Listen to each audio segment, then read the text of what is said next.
We now move on to factorising quadratics. Now quadratic, we've come across linear where the highest power is 1. Quadratic is an expression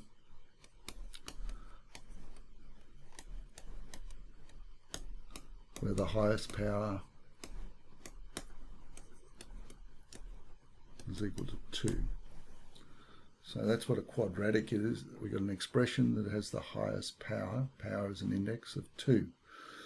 Let's just look at a simple one first. And if we look at, say, 6p squared minus 8p, and you're asked to factorise that.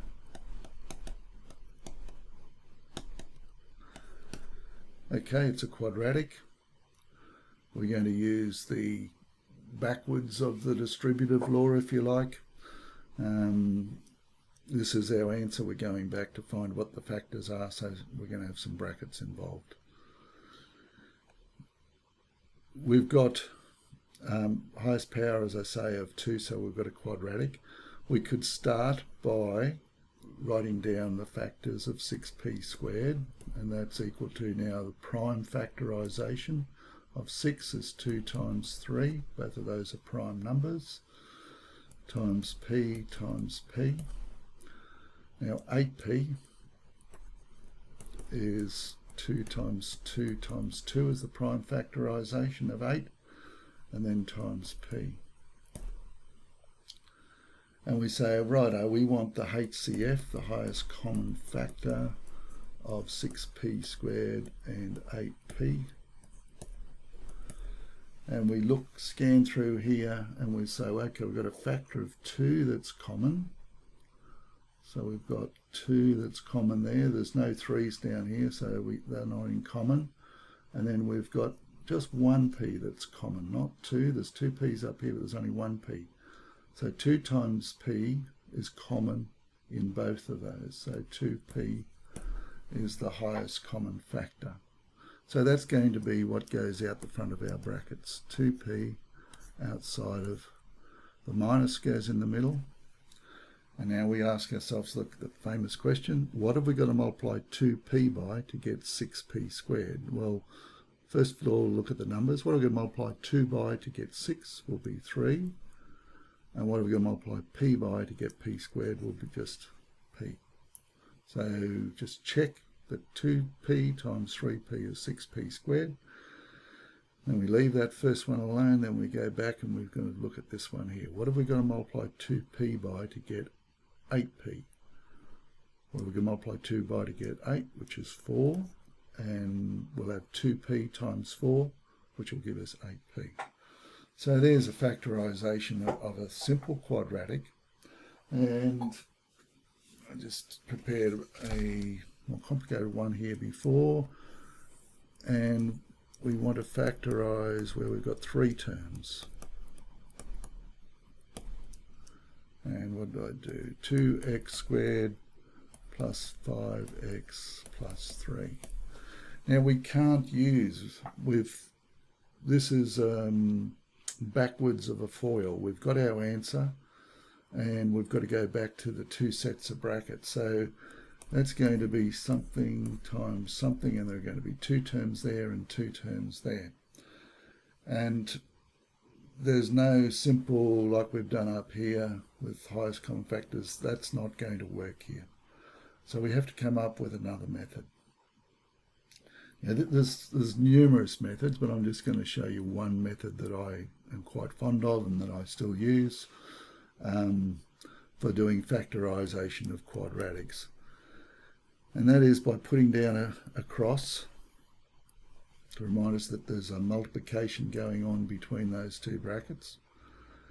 And I say, righto, I want 2 factors of 2x squared, and I'm going to put 1 factor here, 1 factor there. Now both of these factors have to contain an x if we're going to get an x squared. I know you could put 2 up here and x squared down there, but the rules of this method is that it has to contain at least 1 x on each. So if I put 2x up there and x there, when I multiply along there, I'm going to get 2x squared.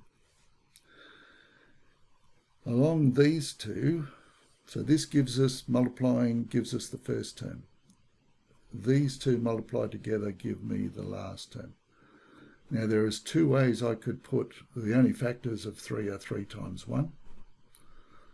But I could put the 3 and the 1 there, or the 1 and the 3 there. Okay, let's try with the 1 here and the 3 there. Now the factors of plus 3 are plus 1 and plus 3, or it could be minus 1 and minus 3. Minus 1 times minus 3 still gives us a plus 3. Now, which one is it? We need to decide. So, to get the middle term, we multiply along the diagonals. Now, if we multiply along that diagonal, we get negative 1x. And we multiply along this diagonal, we get negative 6x. You always add those two together, and we get negative 7x. Now, that is not the middle term. We've got to get a plus 5x by doing that.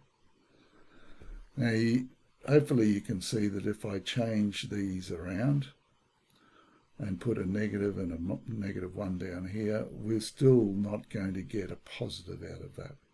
So it looks like the negatives aren't going to work. So then it means that I'm going to have to try the two positives, so plus 1x and plus 3x. Once again, I multiply along there, I get plus 1x. I multiply along there, I get plus 6x. And I get a plus 7x. Boom, boom. Still not going to get me my plus 5x. So it's a bit of guess and check, but the more of these you do, the more intuitive you get as to which way it could be. So that's not going to be the right way. So the only thing I haven't really tried is plus 3 up there and plus 1 there. Now if I multiply along this branch of the cross, I get plus 3x. Multiply along that branch, 2x times plus 1 is plus 2x. You always add these two together, and adding those two, plus 5x, which is the middle term up here. So that is the correct factorization and placement of the factors. And so all I do is put a bracket around that and a bracket around that, and I can write out 2x plus 3 and x plus 1. To double check your answer, we could use FOIL, and 2x times x is 2x squared, outer plus 2x, inner plus 3x, last plus 3. And that is equal to 2x squared, 2x plus 3x is plus 5x plus 3, which is where I started. So we've actually worked back to get the initial quadratic. So using the cross method is the way that I like to teach as far as factorization of quadratics. Just going through it again, you've got to do a little bit of guess and checking, draw a cross. These two multiplied together have got to give us my first term. These two, when multiplied together, have got to give us our last term. If this is positive, means these two signs are the same, so they're either both positive or both negative. If these are negative, it means we've got a positive and a negative multiplied together. So when I multiply along, doesn't matter which arm you do first, this arm, multiply it out, this arm, multiply it out, add those two together, you should get the middle term, and then you should try finally and check your answer by actually using FOIL when you multiply out the factors and get back to what you started with.